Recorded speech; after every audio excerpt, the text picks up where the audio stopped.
Hello everyone, welcome back to my channel মুক্তিস cooking world. আজকে আমি আপনাদেরকে তৈরি করে দেখাবো ডিম, সুজি আর ছানার লেয়ার হালুয়া। এটাকে হালুয়ার পাশাপাশি আপনারা মিষ্টিও বলতে পারেন। যে কোনো নামি দামি ব্র্যান্ডের মিষ্টির চাইতেও আমি বলবো এই হালুয়াটা খেতে বেশি মজার। এটা তৈরি করার প্রসেসটাও অনেক ইজি আর খেতে অসম্ভব মজার। তো চলুন দেখে নেওয়া যাক কিভাবে তৈরি করতে হয়।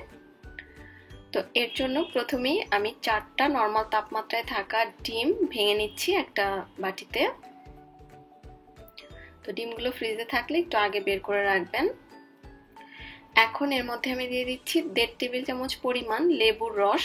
লেবুর রসটা অবশ্যই ব্যবহার করবেন, এতে করে এই হালুয়ার মধ্যে ডিমের এক্সট্রা কোনো ধরনের কোনো স্মেল থাকবে না। তো অবশ্যই লেবুর রসটা ব্যবহার করবেন ডিমের গন্ধটা দূর করার জন্য।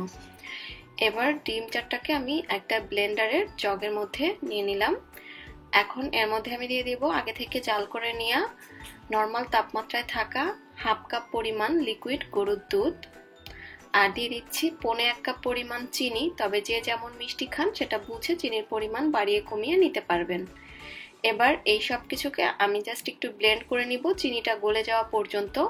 এখন অনেকেরই প্রশ্ন থাকতে পারে যে ব্লেন্ড না করে সবকিছু চামচ দিয়ে মিশিয়ে নিলে হবে কিনা। সেক্ষেত্রে অনেকটা সময় ধরে মেশাতে হবে, চিনিটা পুরোপুরি গলে যাওয়া পর্যন্ত মিশাতে হবে এবং এটা অনেকটা পাতলা হয়ে যাবে ওই পর্যন্ত মিশাতে হবে। তো ব্লেন্ড করে নিলে খুব দ্রুত মিশে যায় আসলে। এই তো ব্লেন্ড করা হয়ে গিয়েছে। এবার ব্লেন্ড করা এই ডিম দুধের মিশ্রণটা আমি একটা সাইডে রেখে দিচ্ছি। তো আমি হালুয়াটা যে পাত্রে সেট করব সেই পাত্রে আমি সামান্য একটু ঘি গ্রিস করে নিচ্ছি একটা ব্রাশের সাহায্যে। তো এটাকে জাস্ট একটু গ্রিস করে একটা সাইডে রেখে দিচ্ছি। তো চুলায় আমি ননস্টিকের একটা হাঁড়ি নিয়ে নিয়েছি। চেষ্টা করবেন ননস্টিকের হাঁড়ি অথবা মোটা তলাযুক্ত হাঁড়ি ব্যবহার করার জন্য। তো এখন এর মধ্যে আমি দিয়ে দিলাম 1/4 কাপ পরিমাণ ঘি।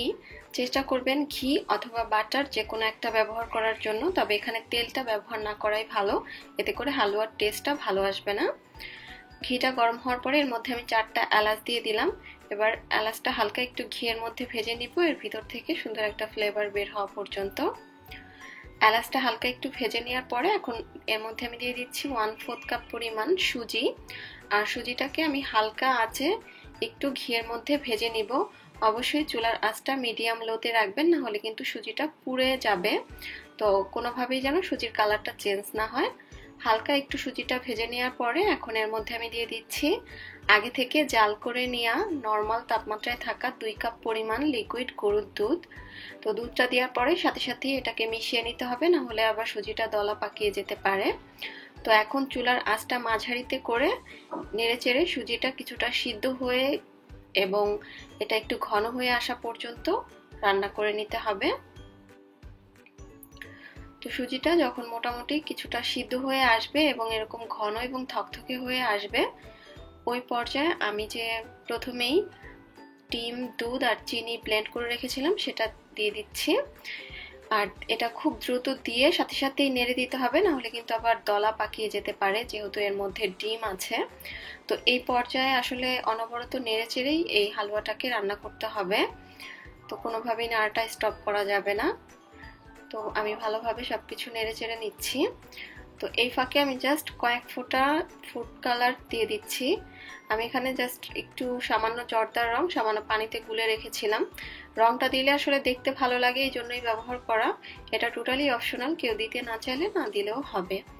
তো রংটা দেওয়ার পরে মিশিয়ে নিচ্ছি এবং এটাকে অনবরত নেড়ে চেড়ে হালুয়ার কনসিস্টেন্সিতে আসা পর্যন্ত রান্না করে নিতে হবে। আর যেহেতু ডিম দেওয়া হয়েছে এটা খুব দ্রুতই দেখবেন ঘন হয়ে আসবে। তো আস্তে আস্তে দেখতেই পাচ্ছেন যে এটা কিন্তু একটু একটু করে ঘন হচ্ছে এবং হালুয়ার কনসিস্টেন্সিতে চলে আসছে। তো আরও কিছুটা ঘন করতে হবে একদম প্যানের গা ছেড়ে আসা পর্যন্ত। আর যে এলাচগুলো দিয়েছিলাম সেগুলো কিন্তু আমি অফ ক্যামেরায় তুলে নিয়েছি। তো এখন এর মধ্যে আমি দিয়ে দিলাম 1 টেবিল চামচ পরিমাণ ঘি। যখন এরকম আঠালো হয়ে আসবে ওই পর্যায়ে ঘিটা দিবেন, এতে করে ঘিয়ের ফ্লেভারটাও আরও স্ট্রংলি পাওয়া যাবে হালুয়াতে, আর প্যানের গাটাও সুন্দর ছেড়ে আসবে। এই তো হালুয়া রেডি হয়ে গিয়েছে। যখন এরকম প্যানের গা ছেড়ে আসবে ওই পর্যায়ে আমি যে ফার্স্টেই বাটিটা রেডি করে রেখেছিলাম ঘি গ্রিস করে, সেই বাটিতে ঢেলে দিচ্ছি। আর এটা কিন্তু এইরকম শক্ত হয়ে আসার পরে চুলা থেকে নামাতে হবে। এবার স্প্যাচুলার সাহায্যে যতটুকু সম্ভব আমি একটু সমান করে বাটির মধ্যে সেট করে দিচ্ছি। এই তো ডিম সুজির মিশ্রণটা রেডি, এটাকে একটা সাইডে চলে যাচ্ছি উপরের লেয়ারটা রেডি করার জন্য। তো এর জন্য চুলায় আমি আবারও একটা ননস্টিকের হাঁড়ি বসিয়ে দিয়েছি আর এর মধ্যে 1 টেবিল চামচ পরিমাণ ঘি দিয়ে দিলাম। এখন ঘিটা মেল্ট হওয়ার পরে এর মধ্যে আমি দিয়ে দিচ্ছি 1 কেজি দুধের ছানা। তো এখানে 1 কাপ থেকে সামান্য একটু কম আছে। আর ছানাটাকে আমি হাত দিয়ে হালকা একটু মথে নিয়েছি। ছানার যে বড় বড় দলাগুলো থাকে সেগুলোকে একটু ভেঙে ছোট করে দিয়েছি। এবার ঘির মধ্যে ছানাটাকে লো আঁচে আমি একটু হালকা ভুনে নিব। তবে এটাকে কিন্তু একদম বেশিক্ষণ ভুনা যাবে না বা এটা ভাজা ভাজা করা যাবে না, তাহলে ছানাটা শক্ত হয়ে যাবে। জাস্ট মিনিট খানিক বা একটু সফট হয়ে আসা পর্যন্ত এটাকে ঘির মধ্যে একটু ভেজে নিব, যাতে করে ছানার কাঁচা গন্ধটা না থাকে। এখন এর মধ্যে আমি দিয়ে দিচ্ছি 3 টেবিল চামচ পরিমাণ চিনি। নিজের টেস্ট অনুযায়ী এই পর্যায়েও চিনি বাড়িয়ে কমিয়ে আপনারা দিতে পারবেন। চিনি দেওয়ার পরেও ছানার সাথে ভালোভাবে ঘষে ঘষে মিশাতে হবে, যাতে করে ছানাটা বেশ মসৃণ হয়ে যায়। এখন এর মধ্যে আমি দিয়ে দিচ্ছি 1/2 কাপ পরিমাণ আগে থেকে জাল করে নেওয়া লিকুইড গরুর দুধ, আর দিয়ে দিচ্ছি 1 কাপ পরিমাণ গুঁড়ো দুধ। আর চুলার আঁচটা কিন্তু এই পর্যায়ে একদম লোতে থাকবে। লো আছে ভালোভাবে নেড়ে চেড়ে সবকিছু মিশিয়ে নিতে হবে এবং একবার ফুটে ওঠা পর্যন্ত এটাকে রান্না করতে হবে। আর একটু ঘষে ঘষে মিশাবেন, এতে করে গুঁড়া দুধ এবং ছানাটা খুব ভালোভাবে মিশে যাবে একটা আরেকটার সাথে।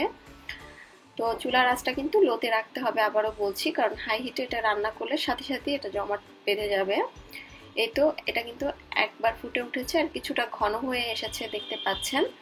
তো যখন এরকম কিছুটা ঘন এবং থকথকে হয়ে আসবে, সাথে সাথে চুলা থেকে নামিয়ে গরম অবস্থাতেই ফার্স্টে যে হালুয়ার লেয়ারটা করে রেখেছিলাম তার উপরে ঢেলে দিতে হবে এবং স্প্যাচুলা দিয়ে উপরে পাতলা করে একটা লেয়ার করে দিতে হবে। একটু উপরটা সমান করে দিতে হবে। আমি একটু হালকা উপরটা সমান করে নিচ্ছি। আর এই লেয়ারটা খুব দ্রুতই দেখবেন সেট হতে শুরু করবে। তো এখন এর উপরে আমি দিয়ে দিচ্ছি সামান্য একটু পেস্তা বাদাম। আমি ব্লেন্ডারে গুঁড়া করে নিয়েছি সেই পেস্তা বাদামের গুঁড়া। তো এটা অপশনাল, কেউ দিতে না চাইলে না দিলেও হবে, তবে চেষ্টা করবেন দেওয়ার জন্য, কারণ এই বাদামের যে লেয়ারটা এটাও কিন্তু হালুয়াটার সাথে খেতে বেশ ভালো লাগে। এবার নর্মাল তাপমাত্রায় পুরোপুরি আমি হালুয়াটাকে ঠান্ডা করে নিব। তারপরে নর্মাল ফ্রিজে ঘন্টা 2 রেখে আমি হালুয়াটাকে সার্ভ করে নিব। তো ওয়েট করছি হালুয়াটা পুরোপুরি ঠান্ডা হওয়ার জন্য। এই তো আমি কিন্তু ফ্রিজ থেকে বের করে নিয়ে এসেছি হালুয়াটা, আর এটা কিন্তু বেশ অনেকটাই টাইট হয়ে গিয়েছে দেখতে পাচ্ছেন। এটা পুরোপুরি সেট হয়ে গিয়েছে। এবার আমি হালুয়াটাকে স্কোয়ার শেপ করে কেটে নিচ্ছি। নিজের পছন্দ মতো আসলে যে কোনোভাবেই কেটে নিতে পারেন, অথবা না কেটে এভাবেই সার্ভ করতে পারেন, চামচ দিয়ে কেটে কেটেও তুলে নিতে পারেন, যার আসলে যেভাবে সুবিধা। এই তো আমার হালুয়া কিন্তু রেডি হয়ে গিয়েছে। এটা আসলে হালুয়ার পাশাপাশি যদি বলা হয় যে এটা একটা মিষ্টি, সে তাতেও কোনো ভুল নেই, কারণ এটা খেতে যে কোনো নামি দামি ব্র্যান্ডের মিষ্টির থেকে কোনো অংশেই কম না। অসম্ভব মজাদার একটা হালুয়া বা মিষ্টি এটা বলতে পারেন। এটা আপনারা যখন ঘরে তৈরি করবেন তখন নিজেরাই বুঝতে পারবেন। আমি আশা করছি আপনাদের কাছে আমার আজকের এই ভিডিওটা ভালো লেগেছে। ভালো লাগলে একটা লাইক দিবেন এবং চ্যানেলটি সাবস্ক্রাইব করে পাশেই থাকবেন। আজকের মতো বিদায় নিচ্ছি। আল্লাহ হাফেজ।